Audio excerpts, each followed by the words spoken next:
देखो अभी हम पढ़ रहे हैं बिजनेस एनवायरनमेंट। बिजनेस एनवायरनमेंट का मतलब क्या होता है? बिजनेस एनवायरनमेंट मतलब वो सारी चीज़ें जो बिजनेस को अफेक्ट करे डायरेक्टली या इनडायरेक्टली। कुछ चीज़ें बिजनेस के खुद के कंट्रोल में होता है और कुछ चीज़ें बिजनेस के कंट्रोल से बाहर होता है। जैसे कि सरकार ने क्या नियम बनाया, बिजनेस के कंट्रोल के बाहर है। सरकार ने कुछ नियम बना दिया कि तुम ये सामान नहीं बेच सकते, बिजनेस कर ही क्या सकता है, तो उस केस में तुम्हारा नुकसान हो जाएगा।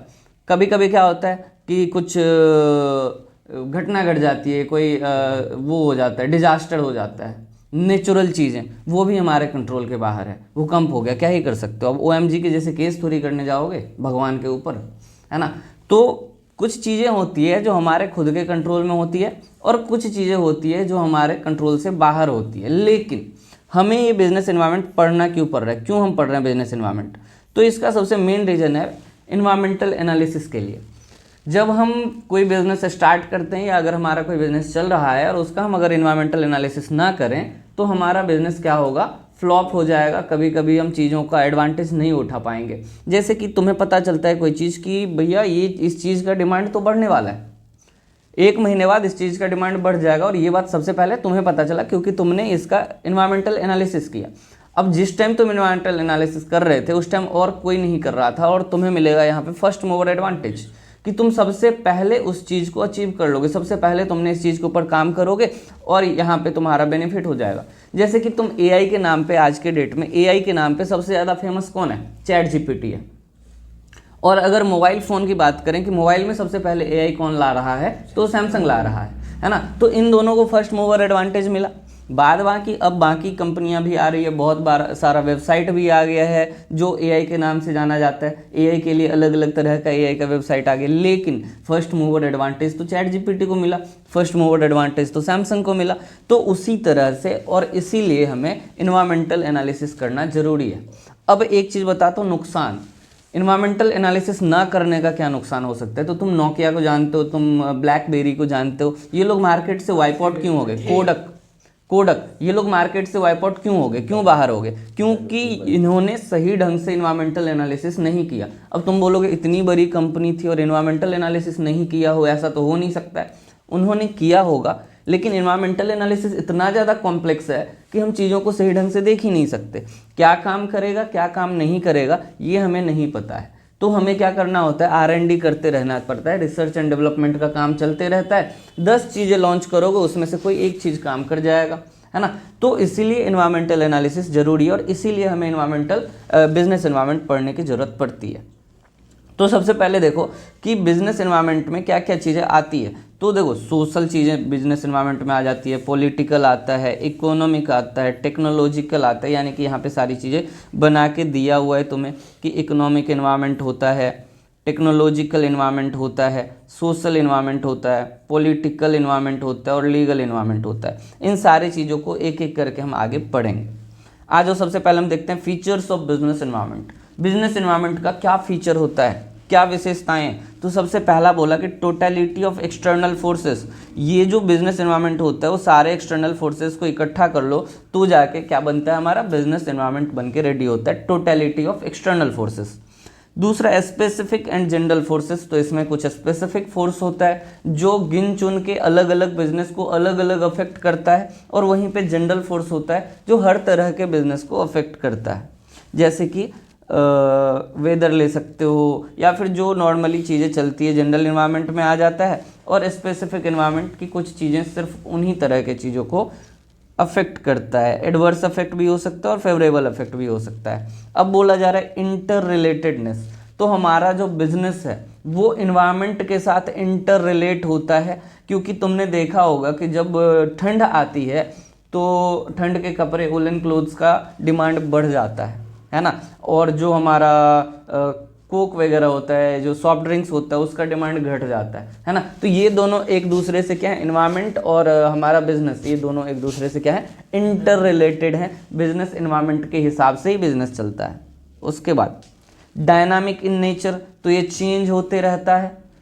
उसके बाद क्या है, अनसर्टेनिटी, तो बिल्कुल भी सर्टेन नहीं है, कल क्या होगा किसी को नहीं पता है। जैसे तुमने देखा कोविड जब आया था, किसको पता था कि इतना लंबा समय तक चलेगा, लॉकडाउन जैसा चीज़ होगा। तुम्हें पता है इंडिया में आज तक कभी ट्रेन बंद नहीं हुई थी जब से हमारा देश आज़ाद हुआ था, लेकिन कोविड के टाइम पे ट्रेन को बंद होना पड़ा था।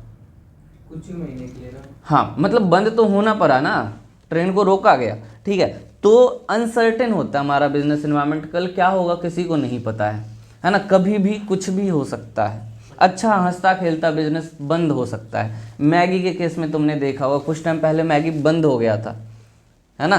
क्यों बंद हो गया था? तो उसके अंदर कुछ चीज़ें गलत डाली गई थी, जिसके वजह से उस पर केस हो गया और वो बंद हो चुका था, और वापस से चालू किया गया उसको।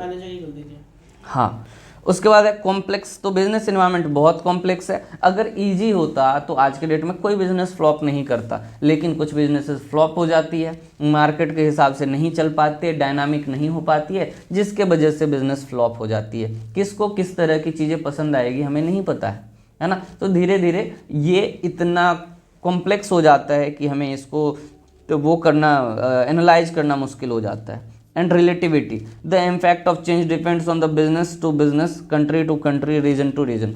तो क्या बोला जा रहा है कि ये जो बिजनेस एनवायरनमेंट होता है वो रिलेटिव होता है, अलग अलग जगह पे अलग अलग तरह से परफॉर्म करता है। तुम रेनो का एक गाड़ी आता है डस्टर, तुमने सुना होगा, वो यूएस में किसी और सेगमेंट में आता है और इंडिया में उसको चेंज करके बेचा जा रहा है। तो मैं एक अच्छा एग्जाम्पल देता हूँ इसका, मैगडी का। मैगडी जब इंडिया आया था तो उसका प्रोडक्ट नहीं बिकता था, वो चिकन बर्गर बेचता था और उसका प्रोडक्ट नहीं बिकता था।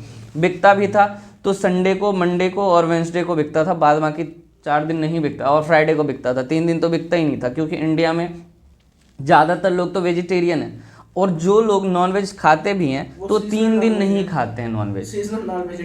हाँ, तो वो क्या करते हैं, मंगलवार को नॉनवेज नहीं खाएंगे, फिर थर्सडे को नॉनवेज नहीं खाएंगे, एंड सैटरडे को नॉनवेज नहीं खाएंगे। तो इस चीज़ से मैगडी बहुत परेशान हो, उसको पता ही नहीं था कि ऐसा भी कुछ हो सकता है कहीं पे। तो जब उसने एनालाइज किया तब उसे पता चला, तो उसने फिर आलू टिक्की इंट्रोड्यूस किया, और जब आलू टिक्की इंट्रोड्यूस किया तो लोग अपने फैमिली के साथ मैगडी में जाके मस्त बर्गर खा के आते थे, ठीक है। तो रिलेटिव होता है, अलग अलग जगह पे अलग अलग बिजनेस एनवायरनमेंट काम करता है। फिर इसके बाद क्या आता है तुम्हारा, इसके बाद आता है importance of business environment. Business environment का क्या इंपॉर्टेंस है, क्यों जरूरी है? तो क्या बोला जा रहा है, environment provides numerous opportunities for business success. तो बहुत सारा अपॉर्चुनिटी हमें दिखाया जाता है बिजनेस को सक्सेस करने के लिए, बहुत सारा थ्रेट भी होता है, अलग अलग अपॉर्चुनिटी मिलता है बिजनेस को कि आप ये काम कर सकते हो, वो काम कर सकते हो। जैसे कोडक टीवी बनाने, वो कैमरा बनाने में तो फेल हो चुका था, लेकिन आज के डेट में कोडक अपना एक स्मार्ट टीवी बना रहा है और अच्छा टीवी बना रहा है। तो अगर आप कहीं फेल हो जा रहे हो और फिर भी आप एनालाइज कर रहे हो कुछ ना कुछ, तुमने सुना होगा माइक्रोमैक्स फेल हो गया था, लेकिन आज के डेट में वो बहुत अच्छा काम कर रहा है। तुम जाके सर्च करना है कि माइक्रोमैक्स आज के डेट में क्या काम कर रहा है, तुम्हें पता चलेगा। तो बिजनेस एनवायरनमेंट क्या करता है, हमें बहुत सारा अपॉर्चुनिटी प्रोवाइड करता है कि हमें क्या करना चाहिए और क्या नहीं करना चाहिए। उसके बाद इससे हमें क्या मिलता है, फर्स्ट मूवर एडवांटेज मिल जाता है। सबसे पहले कि अगर हम चीज़ों को सही ढंग से देखें तो हमें फर्स्ट मूवर एडवांटेज मिलेगा। Threats and early warning signals, environmental awareness can help managers to identify various threats on a time. तो थ्रेट मतलब क्या हो गया कि क्या नहीं करना चाहिए, ये भी हमें पहले पता चल जाता है। अगर हम एनालिसिस करें तो हमें पता चल जाएगा कि हमें क्या नहीं करना चाहिए। वैसे मैंने तुम लोगों को एक दिन पढ़ाया था, वापस से देख लो कि यहाँ पे हम क्या करते हैं, शॉर्ट एनालिसिस करते हैं, है ना, SWOT शॉर्ट एनालिसिस। S का मतलब क्या होता है, स्ट्रेंथ होता है, W का मतलब होता है वीकनेस, O का मतलब अपॉर्चुनिटी और T का मतलब थ्रेट। तो ये चीज़ें हम जो चेक करेंगे इंटरनल इन्वायरमेंट में चेक करेंगे कि हमारा क्या स्ट्रेंथ है, हमारा खुद का, हमारे प्रोडक्ट के अंदर ऐसा क्या है जिसको हम बेच सकते हैं, अपने प्रोडक्ट को लेके अपना USP बना के हम प्रोडक्ट को सेल कर सकते हैं। तो हमारा स्ट्रेंथ क्या है। दूसरा चीज़ हमारा वीकनेस क्या है, ये भी हमें पता होना चाहिए। तो एज फॉर स्ट्रेंथ होता है कि हमारा क्या स्ट्रेंथ है, हमारे बिजनेस का क्या स्ट्रेंथ है, हमें पता होना चाहिए। दूसरा, अगर हम अपना वीकनेस भी पता कर लें तो सोने पे सुहागा है, मज़ा ही आ जाएगा। तीसरा है अपॉर्चुनिटी पता हो अगर कि ये चीज़ें मार्केट में होने वाली है। मान लो एक कंपनी है जो CFL बल्ब बना रही होगी और उसे पता चलता है कहीं ना कहीं कि यार कुछ दिन बाद ना बिजली का जो खर्चा है लोग कम करना चाहेंगे और इसके लिए कुछ सस्ती चीज़ें ढूंढना चाहेंगे। उसने LED बनाया और LED का जैसे ही मार्केट में LED आया बाकी चीज़ें ख़त्म, ना LCD चला, ना वो येलो वाला बल्ब चला, ना ही तुम्हारा वो CFL चला, कुछ भी नहीं, सिर्फ LED चल रहा है आज के डेट में। जो भी चीज़ चलेगा LED चलेगा। तो यहाँ पे अपॉर्चुनिटी था LED के आने के बाद, तो उसने फर्स्ट मूवर एडवांटेज गेन किया। और उसके बाद है थ्रेट, कुछ चीज़ें मार्केट से जाने वाली है या किसी चीज़ का डिमांड खत्म होने वाला है। जैसे अभी थ्रेट किस गाड़ी पे आ सकता है, डीजल कार जो होता था उसके ऊपर थ्रेट आ सकता है कि डीजल कार कुछ दिन बाद, या अभी अब तो बिकना भी बंद हो गया, डीजल कार नहीं मिल रहा है, कुछ दिन बाद में भी पेट्रोल कार बिकना बंद हो जाए, है ना। लोग हाइब्रिड गाड़ी खरीदेंगे, यानी तो इलेक्ट्रिक ईवी खरीदेंगे, है ना। तो चीज़ें ईवी में शिफ्ट हो रही है धीरे धीरे। तो फ्यूचर में जिस चीज़ का डिमांड बढ़ेगा वो हमारे लिए अपॉर्चुनिटी है, और फ्यूचर में जिस चीज़ का डिमांड घटेगा वो हमारे लिए क्या होगा, थ्रेट हो जाएगा। ठीक है, तो ये सारी चीज़ें हमें कैसे पता चलेगा, जब हम बिजनेस का क्या करेंगे, इन्वायरमेंटल एनालिसिस करेंगे। आगे देखो, it helps in tapping useful resources. तो अब हम अगर निकले हैं चीज़ों को ढूंढने के लिए, अच्छी अच्छी चीज़ें ढूंढने के लिए, अच्छा इन्वायरमेंट गेन करने के लिए, तो वहाँ पे हम अच्छी चीज़ों को सबसे पहले, जैसे ट्रेन में जाते हो या बस में जाते हो और तुमने देखा अरे पूरा सीट खाली है, तो जो बेस्ट सीट होगा उस पर जाके मस्त बैठ जाओगे, है ना। यानी तो लेट भी जाओगे, अगर तुम्हारा जनरल बॉगी में है सीट टिकट और तुम्हारे पास अपना रिजर्वेशन नहीं है तो तुम मस्त लेट जाओगे, है ना। यानी तो जो बेस्ट सीट होगा, जैसे स्कूल बस में लोग सबसे पहले घुसते हैं दौड़ के और विंडो सीट पे, एरोप्लेन में जाके विंडो सीट ढूंढते हैं। टैपिंग यूजफुल रिसोर्सेज, जब हम सबसे क्यों बात कर रहे हो, टैपिंग यूजफुल रिसोर्सेज, जो हमारे लिए ज़रूरी चीज़ें हैं उसको सबसे पहले हम सिलेक्ट कर लेंगे, क्योंकि हम सबसे पहले वहाँ पे पहुँचे हैं। जैसे फाइनेंस हो गया, पैसा, मशीन एंड रॉ मटेरियल्स। फिर है helps in coping with rapid changes. Rapid changes का मतलब क्या हो गया, ये जो इन्वायरमेंट है ना बहुत तेज़ रफ्तार से चेंज होता जा रहा है, और इस तेज़ रफ्तार में अगर हम उनके साथ ना चलें तो हम पीछे छूट जाएंगे और हमारा बिजनेस फ्लॉप हो जाएगा। तो हमें इनके साथ चलना पड़ेगा, जैसे जैसे चेंजेस हो रहा है वैसे वैसे हमें इनके साथ चलना पड़ेगा। जब हम इन्वायरमेंट के साथ आगे बढ़ेंगे तो हमारा बिजनेस फ्लॉप नहीं होगा। इसीलिए हम जब पढ़ रहे थे स्टार्टिंग में मैनेजमेंट, तो उसमें बोला गया था डायनामिक इन नेचर। तो हमारा इन्वायरमेंट जो होता है वो बहुत ही ज़्यादा चेंज होता है, इसके वजह से हमें इन्वायरमेंट के साथ अपने बिजनेस को भी आगे बढ़ाना है। It helps in assisting in planning and policy formation. तो प्लानिंग एंड पॉलिसी फॉर्मेशन में ये हमें हेल्प करता है। प्लानिंग करते हो तुम कि क्या करना चाहिए, अब तुम सोचोगे 12th के बाद क्या करना चाहिए, तो तुम पता करोगे फ्यूचर में जाके सबसे ज़्यादा डिमांड किस चीज़ का बढ़ने वाला है, और उसके बाद तुम अपना उस चीज़ को सिलेक्ट करोगे, उस कोर्स को सिलेक्ट करोगे। उसी तरह से हम चेक करेंगे कि किस प्रोडक्ट का डिमांड फ्यूचर में ज़्यादा दिन तक रहने वाला है। कल के डेट में अगर तुम्हें बिजनेस स्टार्ट करना हो तो क्या तुम रेडियो का बिजनेस स्टार्ट करोगे? नहीं करोगे। क्यों नहीं करोगे? क्योंकि इसका डिमांड धीरे धीरे खत्म हो जाएगा, जितना भी है वो भी खत्म हो जाएगा। वैसे आज के डेट में तुम किसी के हाथ में नहीं देखते होगे रेडियो सुनते हुए, है ना।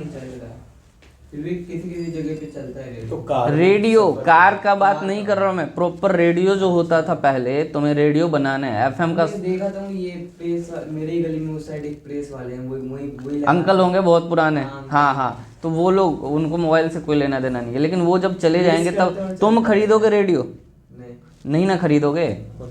हाँ सुनो, फोन में भी हटा दिया, फोन में भी एफएम नहीं देता है, ठीक है, नहीं देता है, नए फोन में नहीं देता है, चेक करो। गड्ढा नहीं देता तो एफएम। आगे सुनो, हाँ, it helps in improving performance with continuous scan of business environment. तो हम अपना परफॉर्मेंस बढ़ा सकते हैं। कैसे बढ़ा सकते हैं? तो टाइम टू टाइम बिजनेस का एनालिसिस करेंगे, स्कैन करते रहेंगे अपने बिजनेस को कि हाँ भैया कुछ दिक्कत तो नहीं आ रहा, कुछ नया चीज़ तो मार्केट में नहीं आ रहा।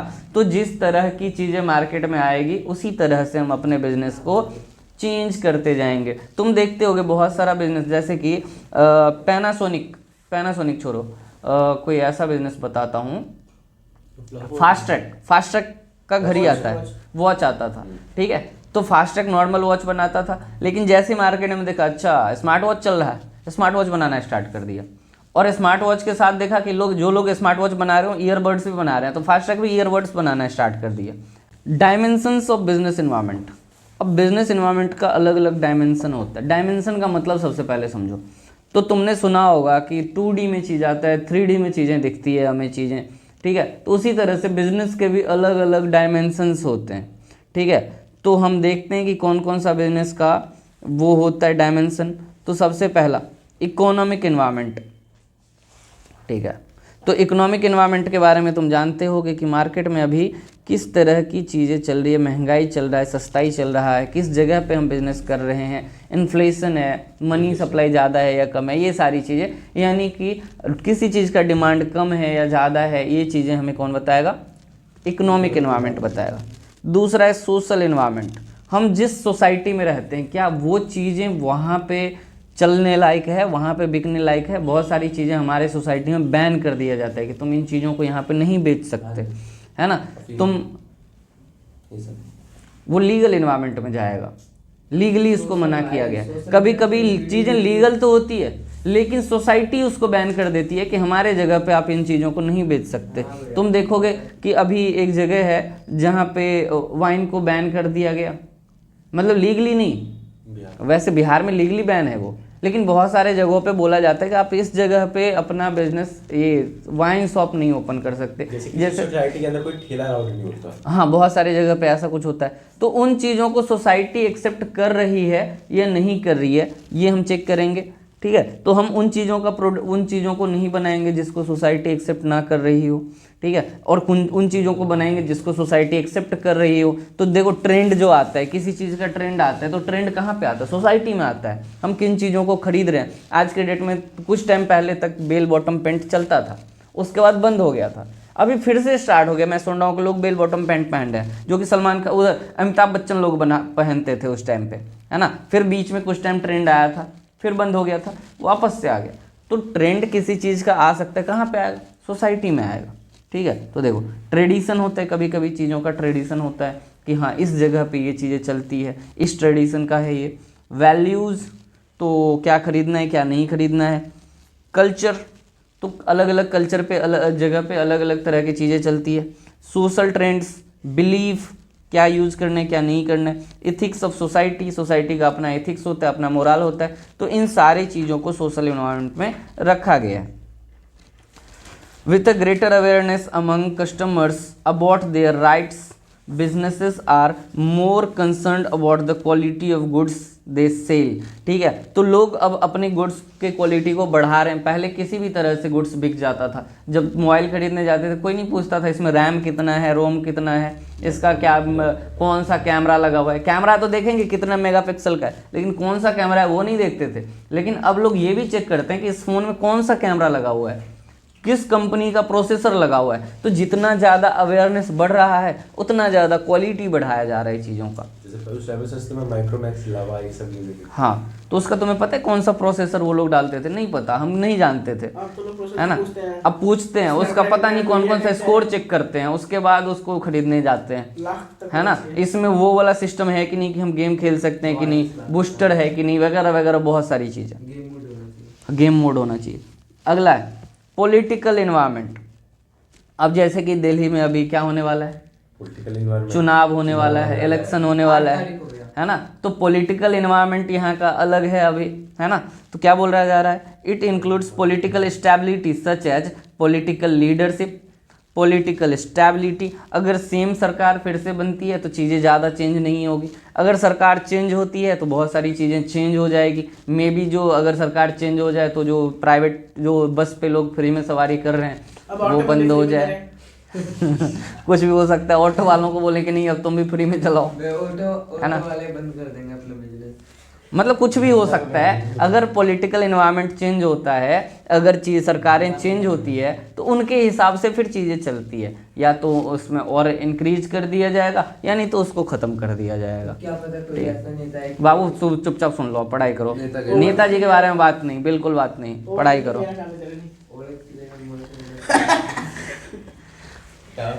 Practices of the ruling party, तो रूलिंग पार्टी क्या क्या कर रही है, क्या क्या नहीं कर रही है, तो वो सारी चीज़ें चेंज हो सकती है। एग्जाम्पल, चेंज इन गवर्नमेंट और अनस्टेबल गवर्नमेंट। उसके बाद लीगल इन्वायरमेंट, तो क्या चीज़ें बैन है और क्या चीज़ें हम कर सकते हैं, क्या चीज़ें नहीं कर सकते हैं, वो लीगल इन्वायरमेंट में आता है ना। It includes all the legislations passed, administrative orders issued, court judgments and decisions taken by government और इट्स रिलेटेड ऑफिसेज। तो अलग अलग डिसीजन लिया जाता है। All cigarettes packets must carry warning, smoking is injurious for health, ये लिखा हुआ तुम देखे होगे, है ना, कि जो गुटखा होता है, बोलो जुआ केसरी, है ना, तो उस पर लिखा रहता है उस पर कि ये चीज़ें सर आपके लिए हानिकारक है। जब मूवी देखते हो और उसमें कोई वाइन या स्मोकिंग का सीन आता है तो साइड में नीचे में लिख के देते हैं कि smoking is injurious for health, और लास्ट है ना। एक ऐड दे दो छोटा सा। हाँ, और मूवी स्टार्ट होती है कितना मस्त ऐड दिखाते हैं, देखते ही हो, और वो भी ना आवाज ना वीडियो। 2 या 3 वर्ड। अगला है टेक्नोलॉजिकल इन्वायरमेंट। तो टेक्नोलॉजिकल इन्वायरमेंट, पहले लोग बुक में पढ़ते थे, अब वो चीज़ें क्या आ गई, ऑडियो बुक के रूप में कन्वर्ट हो चुकी है कि उस चीज़ का तुम ऑडियो सुन के खुश हो सकते हो, है ना। पैसा देना पड़ता है उसके लिए। पहले मूवी सिर्फ थिएटर में लगती थी, अब OTT पे आ रहा है। तो टेक्नोलॉजिकल चेंज हो रहा है धीरे धीरे, बहुत सारा टेक्नोलॉजी आ गया है मार्केट में। पहले लोग वो लगाते थे, एंटीना लगाते थे, तब टीवी चलती थी। अब किसी एंटीने की ज़रूरत नहीं है, मोबाइल में तुम यूट्यूब चलाते थे, अब टीवी में यूट्यूब देख सकते हो। तो ये सारी चीज़ें चेंज हो रही है। मोबाइल में ऐसा भी फैसिलिटी आ गया है कि तुम उसको कैमरे ऑन करो और दिखा दो कि ये क्या है, तो वो दिखा दो, वो बोलेगा कैमरा ये ताला लग रखा हुआ है ना। उसको ट्राइपॉड दिखाओ, बोलेगा ट्राइपॉड है। अभी क्लास खत्म हो जाने दो, फिर मैं तुम्हें दिखाऊंगा उसका डेमो, बता देगा तुम्हें कि ये क्या चीज़ है। फोन पे लगाते हैं उसको, ऐप है क्या? ठीक है, नहीं भाई, प्रॉपर फ़ोन के अंदर ये फैसिलिटी है, वो तुम्हें बता देगा बाकायदा। तुम उसको बुक दिखाओ, तुम्हें पढ़ के सुना देगा, है ना। तो बहुत सारी चीज़ें तुम सर्च कर सकते हो इन तरह से। तो टेक्नोलॉजिकल एडवांसमेंट बहुत ज़्यादा हो रहा है। चलो आगे देखो, इकोनॉमिक इन्वायरमेंट इन इंडिया। तो इकोनॉमिक इन्वायरमेंट कब चेंज हुआ था फर्स्ट टाइम?